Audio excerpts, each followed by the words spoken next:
group, I was able to go back and look at some of the prior presentations, and I found them really helpful. Just saw Maureen's 2 weeks ago. And I'm new to some of this material, specifically as it pertains to children, but certainly trauma and resilience and relational juju up my alley as a licensed marriage and family therapist. And I love this topic because, as I said to Roger, parents don't stop being people, and people don't end where parenting begins. And this topic of what do you do when you disagree with somebody seems so pertinent today. I have several friends and clients who said, back in the day, I might have, when a person made a comment and I found myself disagreeing, I might have had a robust dialogue with them. But now I think there's no point. It's only going to end in a fight. And when parents start saying that to each other, there's no point. It's only going to end in a fight. And the resentment and the kind of quiet seething starts to build up. Of course, it erupts in ways that are much less helpful than the original dialogue might have been. So I'm really excited. I've had fun putting this together. It's a work in progress. I'm going to take you through a little bit of a PowerPoint. But what I really hope we do is co-create a fictional family with some issues and some difficulties. And I've got 4 steps that we can work through, and we'll take them on a test drive. So I'm wondering if people would be willing to just say hello, unmute for a moment. Hi, my name is, and I'd love to know the context in which you see clients, because I'm presuming, so for example, as a marriage and family therapist, I sit in my little office and people come to me with a particular set of issues they want to be resolved. Whereas I imagine for some of you, you go into other, perhaps less these days, but you would have gone into homes and find people in schools and homes and where they are. So we may encounter clients differently, and that can make a little bit of a difference in terms of the invitation from the client as to how we may be on their team. I get a very explicit invitation. People sit down and we talk about it, but it may be that some of this is done on the wing. And so any of these skills can be stealthily used, I think, as you move into working with people who disagree with each other. But anyway, if you'd be willing just to pop around and say, I'm so-and-so and I work in this milieu, I'd love it.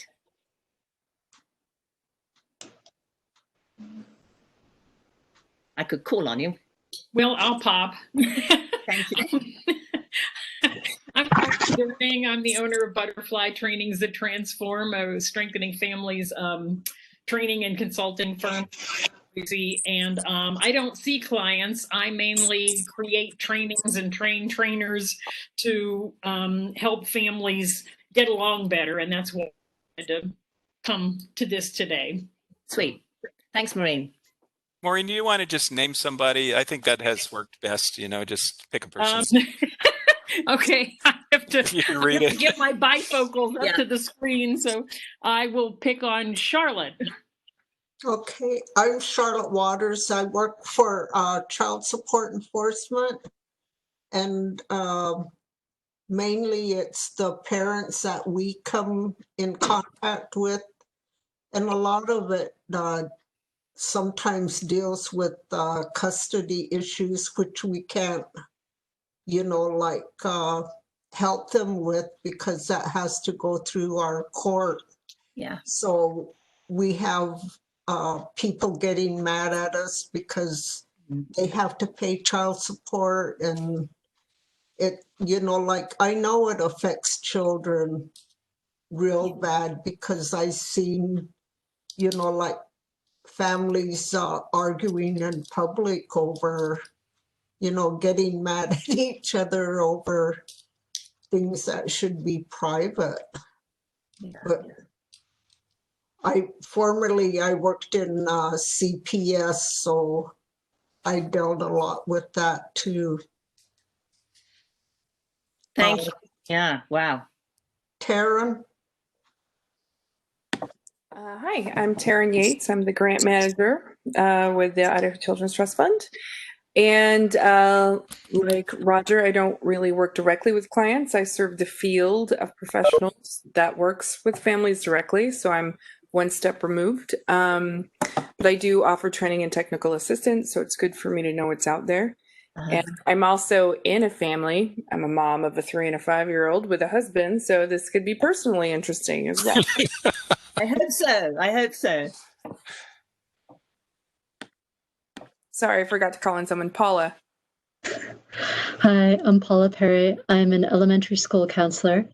And the interesting thing about this particular time we are in right now is that I'm only communicating through technology right now, so virtually. And I'm having a hard time trying to figure out how to connect with students one-on-one, even virtually, because even then it has to go through parents, either phones or emails. So I'm in a bit of a quandary when kids have things they want to say about how their parents are behaving. Ooh, yeah. Okay.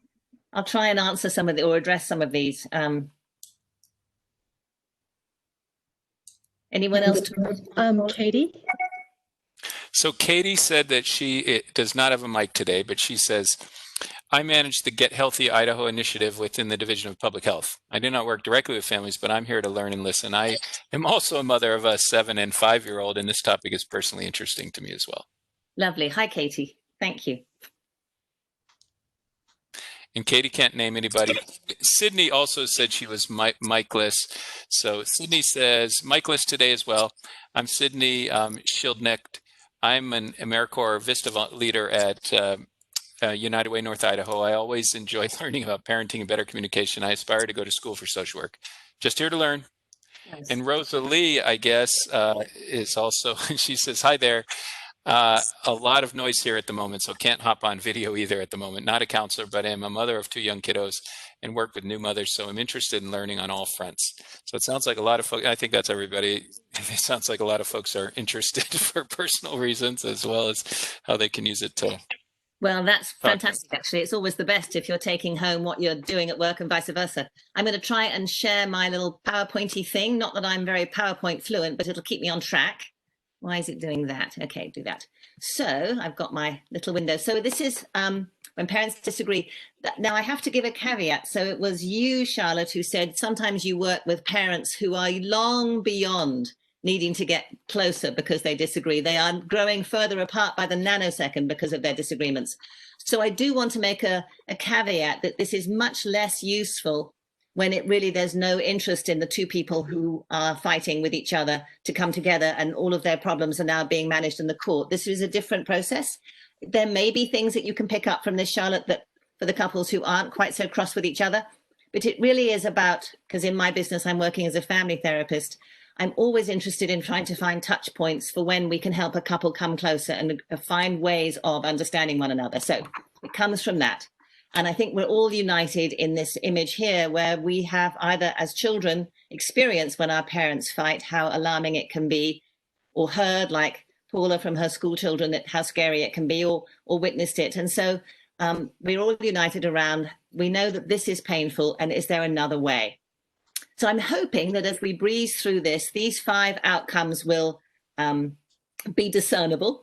That we will communicate somehow to folks, however we meet them, that it is most helpful when parents are united, and we'll have some ways of hopefully getting you to bring that about. And there's always the caveat, except if a parent is physically or emotionally abusive, we are not going to join with that parent.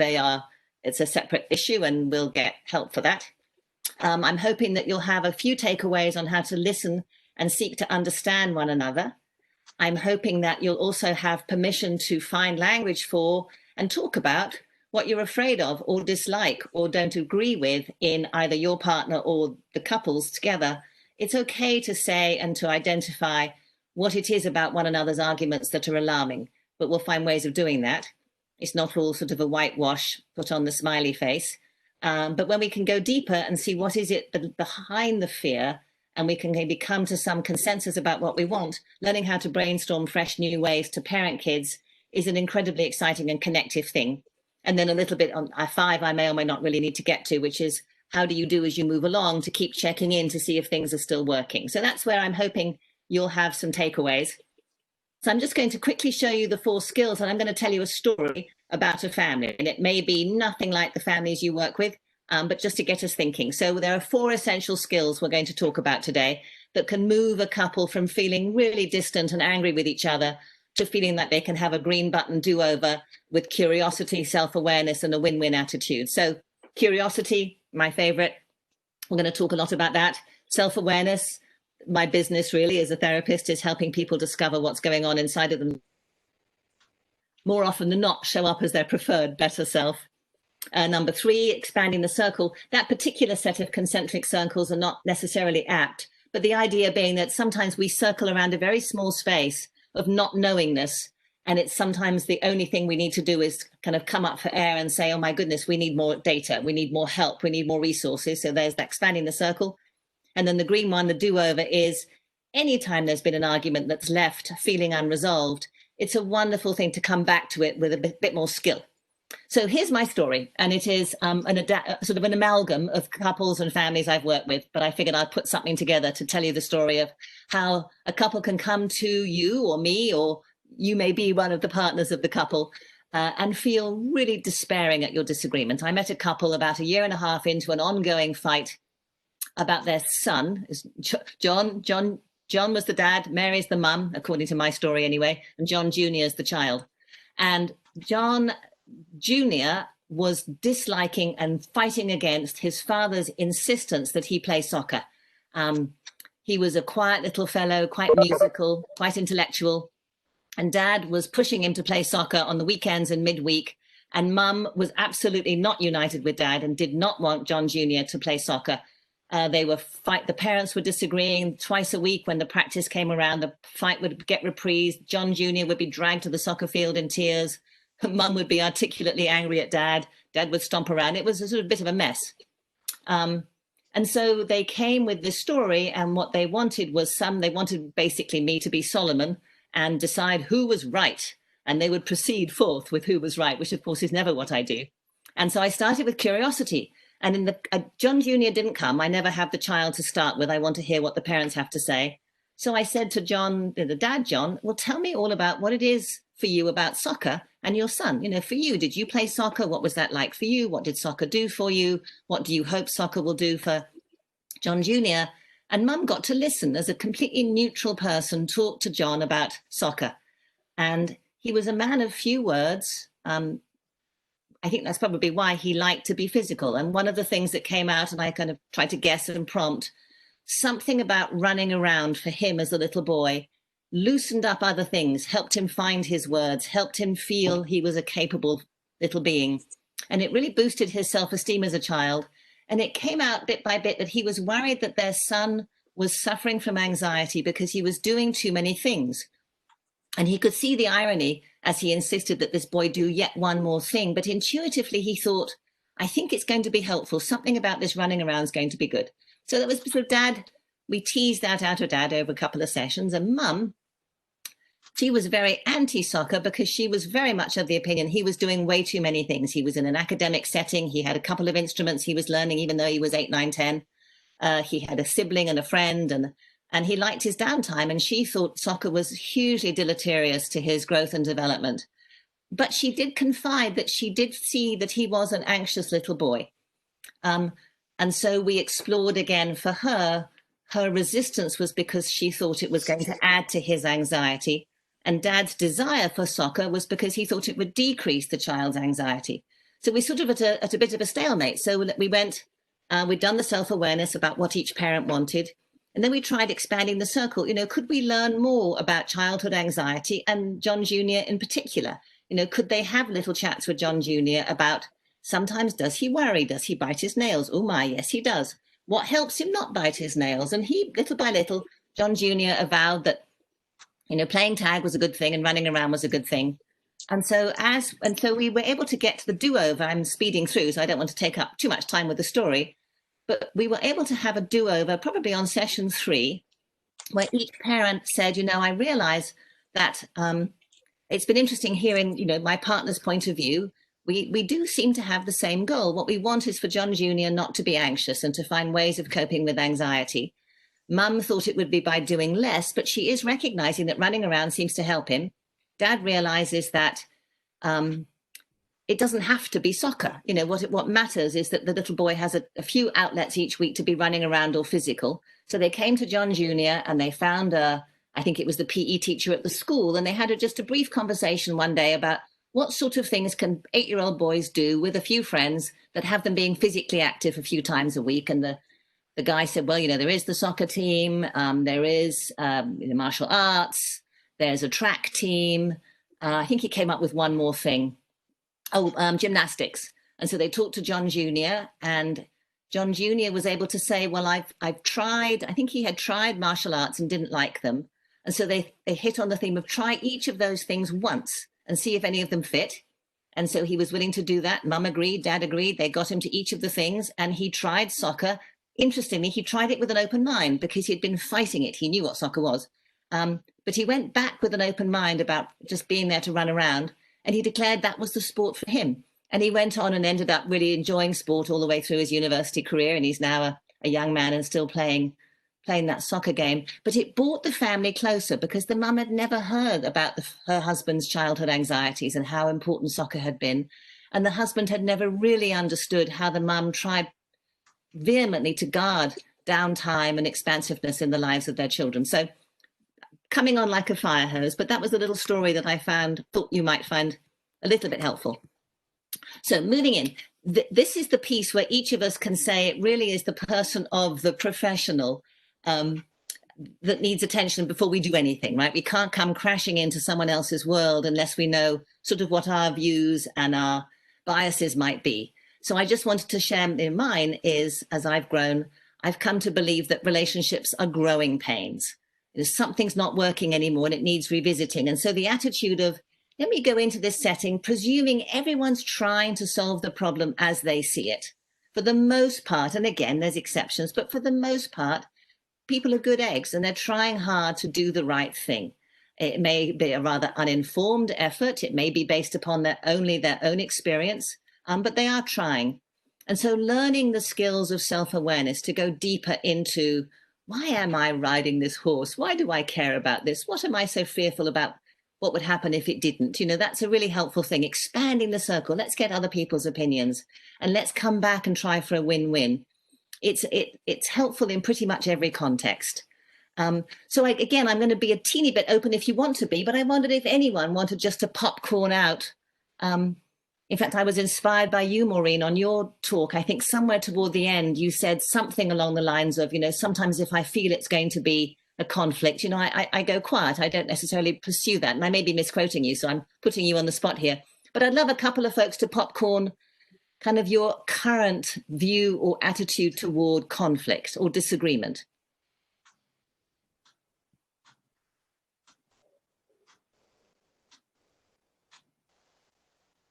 And I'm trying to get back to not sharing to having everybody up. This is Taryn. I feel like I've been avoiding it lately.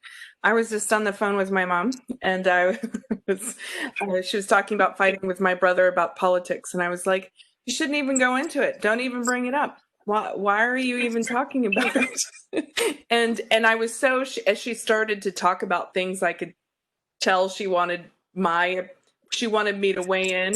And I was very much avoiding it. Like I didn't want to talk about that. And I noticed that's gotten worse lately because I'm so stressed out about everything. I'm like, I just don't want to argue about one more thing. Yeah, totally get it. Yeah. Anyone else? Well, I think the thing about your story that I liked was I think one of the challenges as a parent is to realize that your children are separate from you. And so, just the fact that I love soccer doesn't mean my kid's going to love soccer, to let them be whoever they are, to let them have their own interests. And I have found that to be quite surprising. It's like, oh, wow, look what my kids are interested in. Who knew? It's completely different. So to have that freedom when you're trying to solve a problem too, to not be set on your answer. Isn't that huge? Yeah. And we all come, I think, preloaded with things that we believe firmly in until someone takes the time to unpack it with us, and we may soften up a little bit, even on what we agree to be true. Yeah. Thank you, Maureen. Anyone else? And it's fine if not. I just didn't want to shut anyone down. Yes. Yes, I think that I've been trying to be like a mediator because I have a personal thing going on with some relatives, and it's over custody, and I'm trying to talk to them and try, let them work things out through mediation. But I don't know how that's going because I haven't talked to them. Yeah, I mean, you're clearly in such a pivotal role, Charlotte, in your now personal life and your work, where you are put between people who have huge disagreements if they're in the course of a divorce and custody issues. You really are on the front lines. Yeah. Yeah, well, maybe there'll be a couple of things in this to do with bringing curiosity, not because you're seeking to change the other person's point of view necessarily, especially in Charlotte's case, but more by bringing your own curiosity. The person whose views are being inquired about can become a little clearer in why they think the way they think, and it can be just helpful for them in that moment. We never know, but I find that curiosity is a wonderful tool to bring, it's really a gift to be curious with someone about what they care about or what they're believing very strongly in. Okay, well, I'll pop back to my little screen here, presuming I can. Oh, yes. When I went on this, I won't belabor this, but as we get to know our own selves in the face of conflict, as I'm sure Charlotte is doing, there's the sort of 5 conflict styles: the avoider, let me just turn around and walk the other way, thank you very much; the accommodator, well, let's go it your way, that makes much more sense, I'll put all my needs aside and let's do what you want; the compromiser, where everybody has to give up a little bit and gain a little bit; the problem solver, who rolls up the sleeves and gets out the brainstorming lists; and then the competitor, who really likes to have it their way.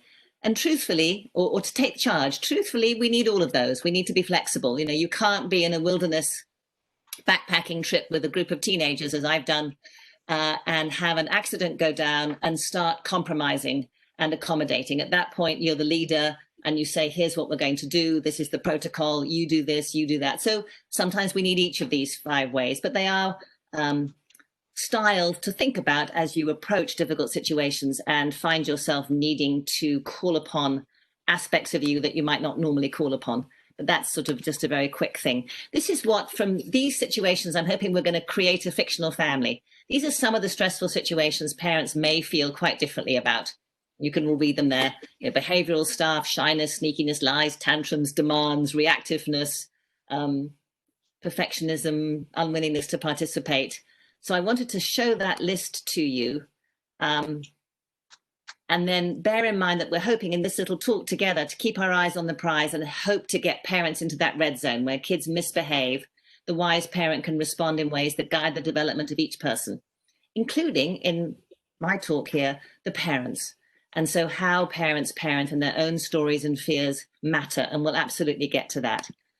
So I also wanted to acknowledge this is hard. I mean, I've been trained, and I think probably a few of us here have, but not all of us. I've been trained to sit in the middle of very unhappy family members and try and help them find common ground or find forgiveness or find joy. Families are powerful vortexes of energy in their own loops and systems, and so it can be daunting. So please don't beat yourselves up if you try something out and it bombs. There's always a do-over for us, right? And I think you talked about this, Maureen, and others too, in these things, that parents they're your own unique little cultures unto themselves. And we can't presume anything. We have to inquire and get to know each parent. And I've also noticed in conflict, parents tend to come in with I's: I want, I need, I will, or he or she. And our job is to get them to the we. We, mum and dad and kid, ultimately want this. So we're heading there. So our first task, and we'll make it as quick as we can, but I'd love to think about if any of you has a real life example, especially the young parents who are on the call, if you've got a real life example that we could play with. Is anyone willing to say, okay, my kid's doing this, and dad thinks this, mum thinks this, and so we disagree about this? It would be great. And if not, we'll make something up.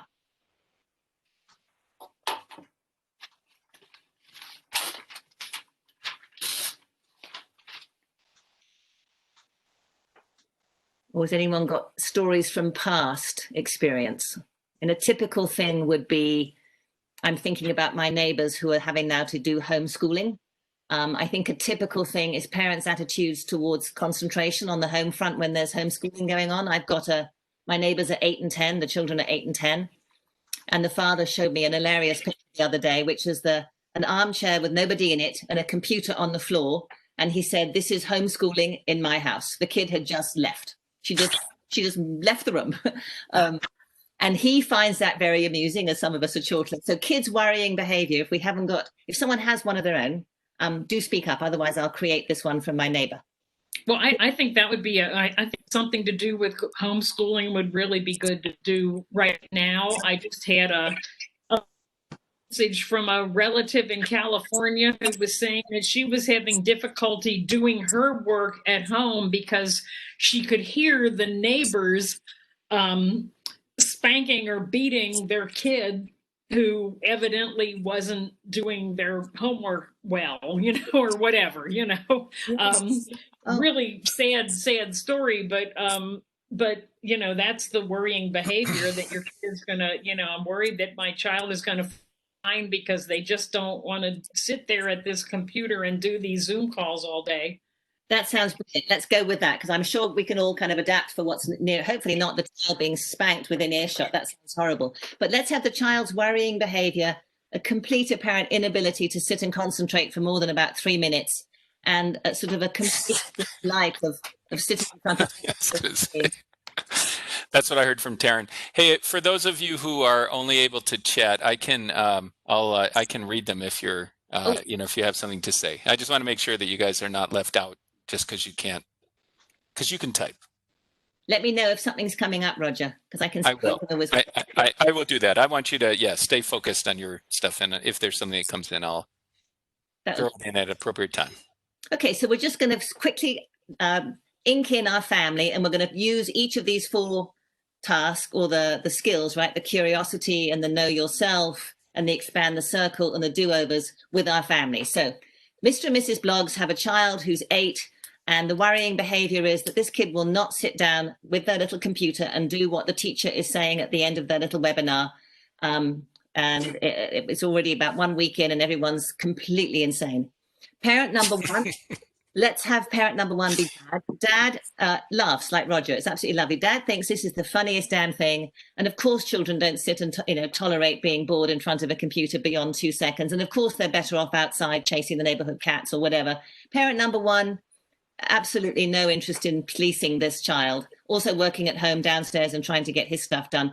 Parent number 2, a very, very sweet, busy, earnest mum, also trying to work from home, but who patiently goes and finds the child on the street, brings her back, sits her down, gives the little lecturette, and then over dinner is distraught with father in front of everybody saying, basically, what are you thinking? She's going to be so behind. They haven't had school since March anyway. You're teaching her to be disrespectful of her elders. She needs to learn how to concentrate. This is, you can imagine, right? So this is our family. Good. So let's try something out. So first, I'm going to just pull back the focus and talk about this wonderful skill of curiosity. So were this family to ask one of us in to say, can you come and help us?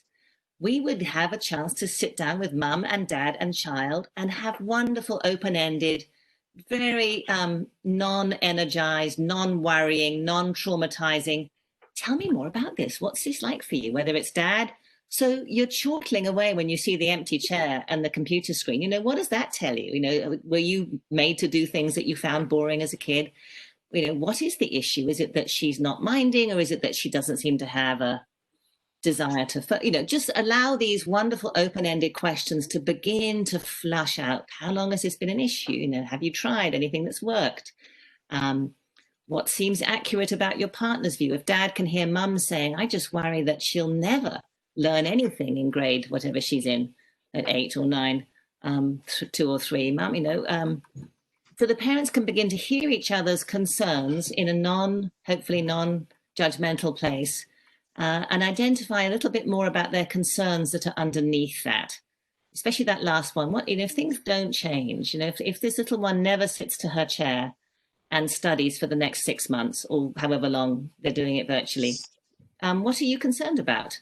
And dad actually might at that moment stop laughing and say, well, I am a little bit concerned, perhaps I should put her in a private school. I don't know where he would go with that, but I think that might be something he would say.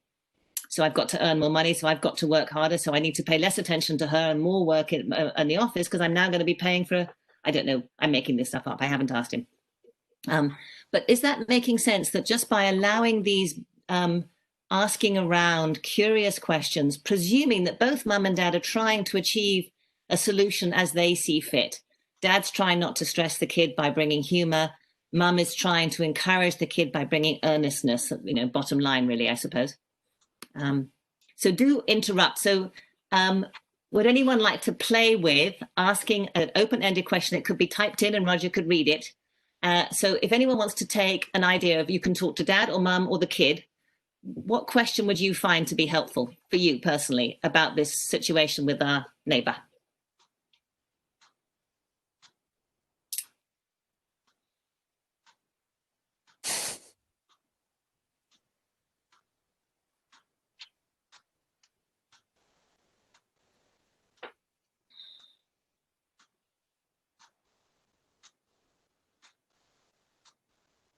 No one's going to hazard, or someone typing away there, Roger?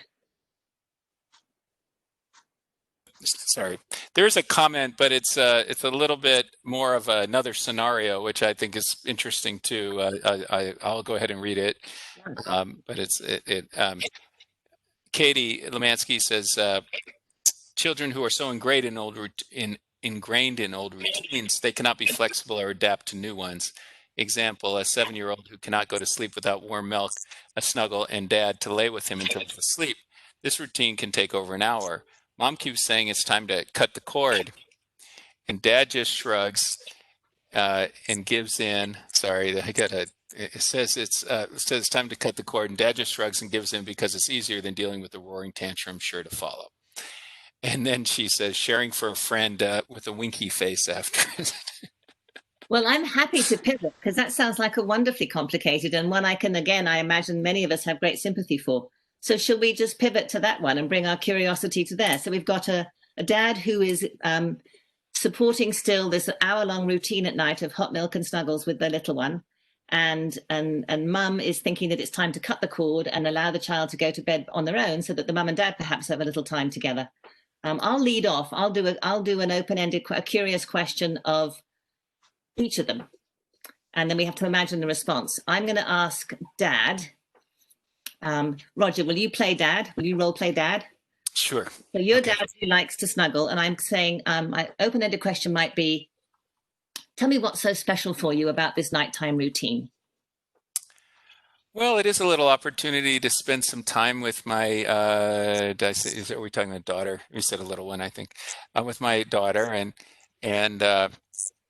it's kind of sweet, and honestly, it's way better than having her lose her mind when I walk away.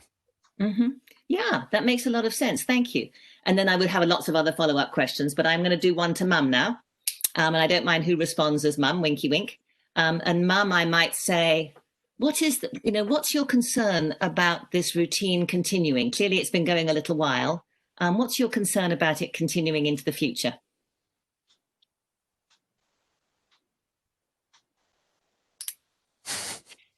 And it may need to be written. I have a theory, even though I'll pretend, I'll put on the hat of a mom. Yes. Maybe mom's really tired by the end of the day and needs to shorten the routine because her bucket is getting pretty low. And she kind of needs the day to be done so she can have some resting time. Or maybe she's feeling disconnected from her husband and she wants some alone time with him. Yeah, exactly. And if we were to ask the little one, does anyone want to hazard? How old is the little one? Roger, does it say? 7-year-old. She's 7. Okay. Maybe I'll skip that now, just in the interest of time, because I can't verify that. But so we've got dad who is wanting to be close to his daughter, and mum who is possibly tired and kind of hopes to have a little time with dad before she herself becomes a comatose being, tucked into her own bed, and she misses some adult time with her partner. So we would continue to ask questions about that until really each had heard the other. And there may be several more sort of, answers as we go around. We might ask dad, I really hear that it's lovely for you to snuggle with your little one. And are there any downsides that you've noticed? I mean, clearly there's the upside you mentioned, but are some of the, can you think of downsides? And Dad may well begin to say, gosh, well, when I finally come out of there, it's almost 8:30. And I realize I've got half an hour before I'm a pumpkin myself. And I do miss talking. Who knows how the ongoing open-ended questions might elicit some beginning of common ground that the person everyone's listening. I'm listening for. We're all listening for. It seems like I would say, well, I'd like to, I would like to spend more time with my wife, and I know that cuts into our time together, because I am tired. I've been at work all day too, and but then I also feel a little guilty about not spending the time with my. It actually is a son. I noticed it, but. With my son, and that's that's tough. I mean, so I'm torn. Yeah, thank you. So Roger's modeling that sometimes if you allow space for all of the nuances of arguments, which is already sneaking in a little bit to the next one, which is the self-awareness piece, right? So we're beginning now, as we invite someone to become curious, we are also inviting them into some self-awareness. And I put a lot here because it's so much the bread and butter of what I do as a therapy, but I don't want to belabor this here. And I can happily send you this PowerPoint. But beginning to listen, inviting partners to listen to each other, or we to listen for the feelings, right? Because feelings lead to needs and needs lead to goals. And it's a really lovely, if we begin to understand that human nature is discernible through these fairly simple stepping stones of self-awareness. And, the beginning, I've got it in green here, a child, if we ask the little boy, what would he feel if daddy wasn't going to sleep with him, for quite so long, we'd probably get, I'd be mad, or I'd be sad, because kids start with the beginning level of the vocabulary for feelings. Has anyone, I'm hoping some people have seen Inside Out in Pixar, they at least expand it to, joy, sad, fear, anger, disgust. But what we're hoping for from the parent group is that there's feelings that we feel when our needs are met, which tend to be good and confident and connected and engaged. And probably Dad's feeling some of those things, snuggling with his little one, peaceful, connected, happy with my little one. And then when his needs aren't being met, I'm also getting, a little ashamed, really, because I'm hiding from things and disconnected from my wife. I may be connected to my son. But beginning to have those feelings words is incredibly helpful, because then we can go, if you're stuck, if someone's mostly in the feelings that are, I hate to use positive and negative, but the sorts of feelings we feel when our needs aren't met, often then it's a very easy way to go to, oh, okay, so if you're feeling disconnected from your wife, can you identify a need around that? Well, I need to spend some time with her. I need to figure out when that's going to be, right? You can track it. Is that making some sense? I'm looking for the 4 people I can see to nod. The other thing I wanted to mention, I've got some friends who are also very thoughtful and say, Gemma, because I'm in this world, I find it very easy to name my feelings and my needs. And for some of us, that's a new thing, a new skill. And certainly in my therapy office, when I ask a question like this and either partner or person looks blank or is really struggling to find a feeling word, don't hesitate to say, could I guess, could I put myself in your shoes? And maybe in your shoes, I might be feeling torn, with the bedtime routine if I were Dad, loving the connection with my son, but feeling sad and missing the connection with my wife. Where am I right and where am I wrong? And very often a client will find it easier to edit your rough draft than to come up with one on their own. So it's a very useful skill. It's a wonderful skill with children too, as you're learning to invite them into their own emotional languaging to take a guess, because they'll have fun correcting you. So that, let me just push to the next one. Then the needs can be both practical and aspirational. So a practical need would be, like Mum might say in this case, I need a clear course of action that has my husband out of that bedroom at least half an hour sooner, by Thanksgiving. Or Dad might need to, Dad might say, well, I need to know at the end of the day that my little boy feels loved. There may be other ways to show that. But beginning to identify the need in this particular situation is helpful, because whatever the solution is going to be, it has to meet those needs. We can't ever ignore the fact that there are needs there.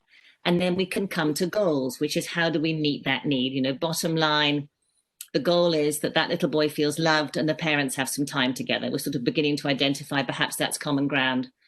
And sometimes they're quite high level. Like in this case, I made this up, but with a kid called Zoe, like my neighbor possibly. We need to learn, what we want. The goal for let's go back to the neighbor. The goal for the neighbor child is that she learns enough that she can keep going forward in her school, and that she also manages to find a way to manage her twitchy lack of focus from time to time, that she can't just stare at the computer. I'm a little bit made up there. But the goal for this family, so Roger and Dad and Mum, would you like to hazard a guess at what a goal would be for you guys?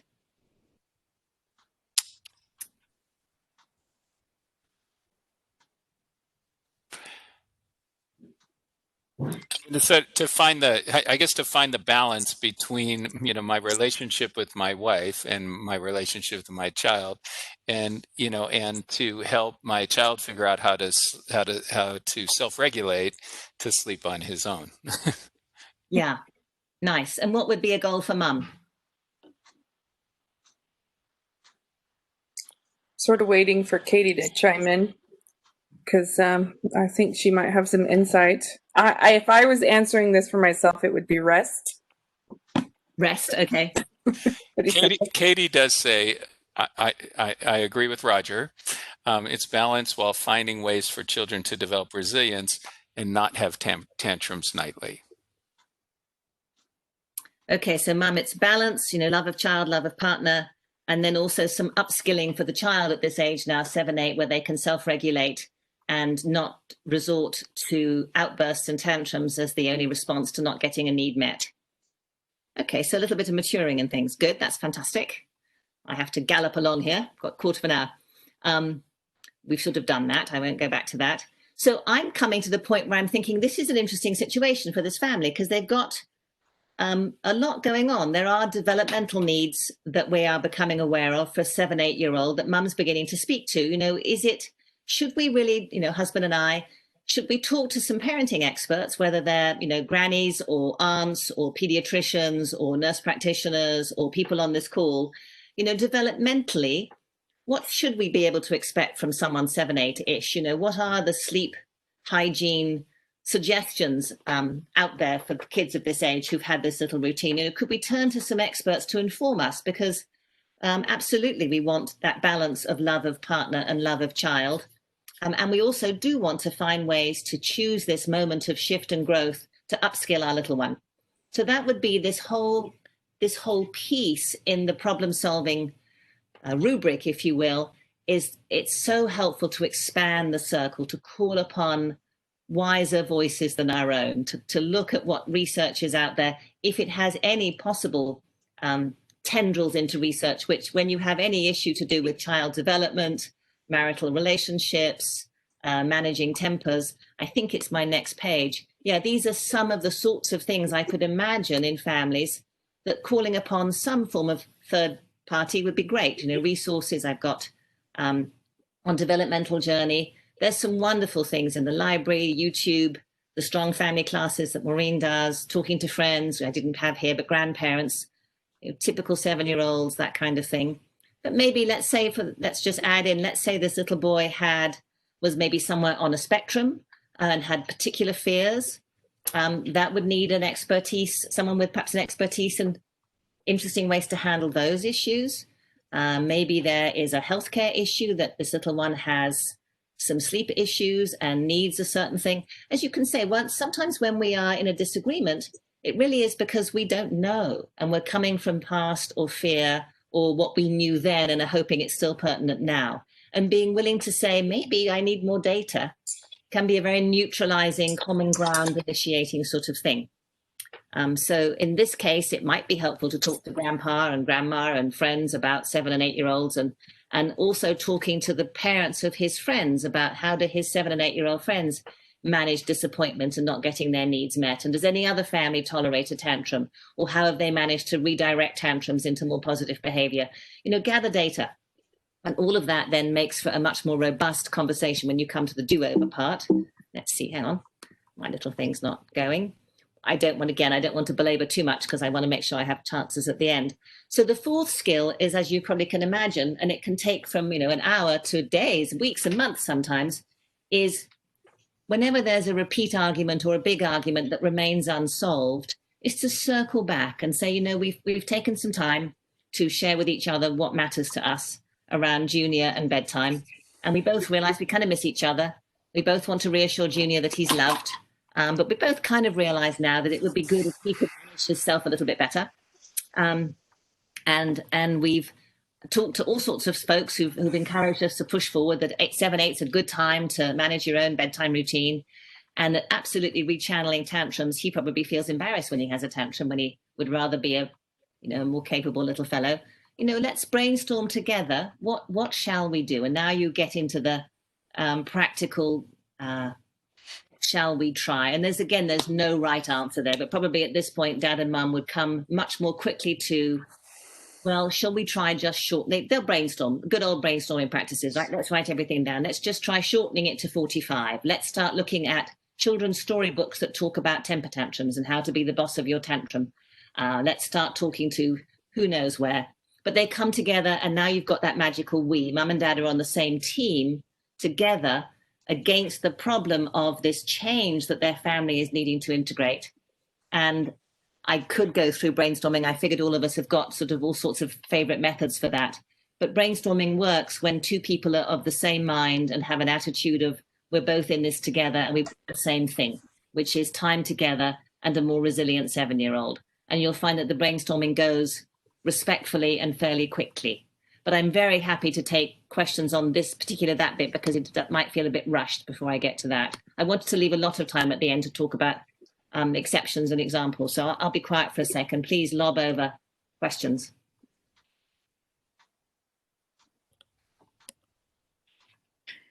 Well, I think in this situation with the bedtime, and I'm sure this has probably just sort of been left out, but the 7-year-old should be involved in the brainstorming to figure out, what's going on. Maybe the 7-year-old is fine with the shorter thing. Yeah. Thank you. That's a really important piece. Yes.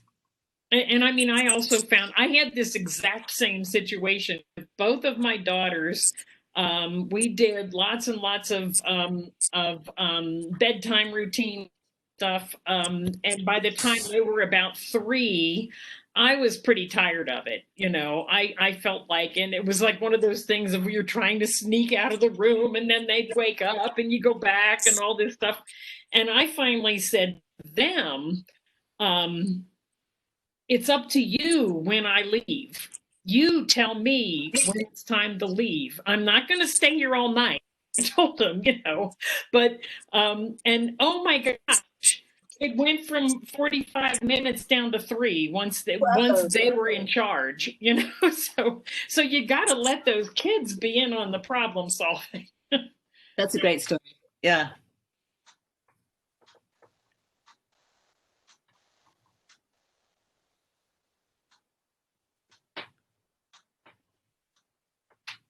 I'm wondering, Gemma, if you have any thoughts for Paula, thinking these kinds of disagreements that might be occurring while the, in terms of, well, this would go back, I think, to more of the school stuff, but, to make sure that people do end up on the same page to help their kid get through the class, the class work, or whatever. I don't know if that's off topic, but I've done a big circle around Paula's name to come back. So Paula, correct me where I'm wrong here, but you were saying how it's complicated for you because it's all remote, and because you're with an elementary age population, mum and dad have to set it up, and for all you know, mum and dad are in the room all the way through, and you're wondering what you can do if you sense that a child is feeling upset or stressed about something that the parent is doing in terms of their engagement with the school process, but you are not quite sure how to address it with mum and dad in the room. Can you help me? Yes, that is correct. So basically, I can't guarantee any sense of confidentiality because I don't know who else is in the room with them. And when it comes to communication, it really is through the parent. I have especially with younger kids, if they were in the school, I would be able to simply, tell the teacher, or they'd write me a note and I'd call them down to my office and we could have a heart-to-heart, but that's something that can't be happening right now. That is a very complicated situation, isn't it? And there's no protocol that the school has been able to come up with to offer you the equivalent of the little note that you would pick up somewhere? I have established a Google site where I'm trying to attach it to each of the teachers' classroom, where a student can fill out a Google form that says, yes, I want to talk to you. It's checking in, or a little problem, or it's a big problem, help. But again, being able to communicate back to them is where I think we're all having the stumbling block. How do we communicate with them in a confidential way? Goodness, yeah. Well, you've got me a bit stumped on the confidential, because mum and dad need to be setting up the technology. That is incredibly hard, Paula. Could I jump in? I mean, I'm thinking, if a counselor or somebody called me and said, your child has said that she would really like to talk to me and I would like it to be a confidential conversation, I'd say, sure. I'd say, sure, I'll set it up and then I'll leave the room. I mean, I think that's great, it seems Maureen, like but if I'm you not just sure. asked that way, and if they say no, I don't want that, well, then you're back to, you haven't lost anything. Back to where you were before. No, absolutely. I mean, I definitely go through parents all the time, but there are certain situations where it would be nice to be able to talk to the child without a parent involved. Yep. These are the difficult ones, and those parents are not necessarily as open as Maureen, wants to, Right. Yes. because you're probably talking about small problems, and and some kids are dealing with some big stuff. Yeah. Mm-hmm. You'll Google, I like what you're doing with the school in the classrooms, these somehow little kind of tags of, and maybe it could even be color coded. A kid puts a red dot, it means I really do need to have a one-on-one with someone, or it's a green dot, just means I want to tell a funny story about my dad, and everything in between. But finding those, there's opportunities outside of that, and the kids definitely are firmly at home, aren't they? I mean, I suppose if you're expecting abuse, you've got whatever protocol you have for that at your school. But I don't even know what that would look like, because you can't probably go round to the home, can you? Not by myself, no. Yes. Yeah. I'm wondering, this is not a direct, I mean, Maureen's solution was so wonderfully direct and practical, and hopefully 80% of the parents would be on the same team as we would be with that. But maybe there's the other one where you have to reach out to the principal and brainstorm with him, like, again, expanding the circle, or her, to say, given I've got 2 or 3 kids I'm really anxious about and haven't been able to encourage the parents to let me have a one-on-one with them. And maybe it is that you go back to the parents and troubleshoot with them to say, every now and again I like to check in with my kids, sort of normalizing it one-on-one. And, it's not that they're ratting on anybody, but they can speak more freely when no one's there. Do you think you would be up for that one day, and kind of future tense it? And sort of, I could see trying to soften up a parent as well as approach the principal. But it would be such an amazing, I'm thinking if I were that age and had difficulties, the fact that my teacher made the effort to find a time just to talk to me, that would be amazingly empowering and so helpful. No, I really do like that idea. And many teachers end the day around 2 or 2:15, even though the school day in theory goes to 3, to have one-on-one time with kids. So I might ask, if necessary, if I could maybe borrow some of that time. Nice. So thank you. Yeah, you still run the risk of a parent nipping into the English class, but it's perhaps less. There'd be less. Their antenna would be less up to talk to an English teacher. If you could get it. No, I'm glad you raised it, and I can see why you raised it. It's quite the challenge. Yeah. For sure. We are at 3:00, so we probably need to close up. This obviously could be a discussion for a longer time, but really appreciate your I'm turning off this record.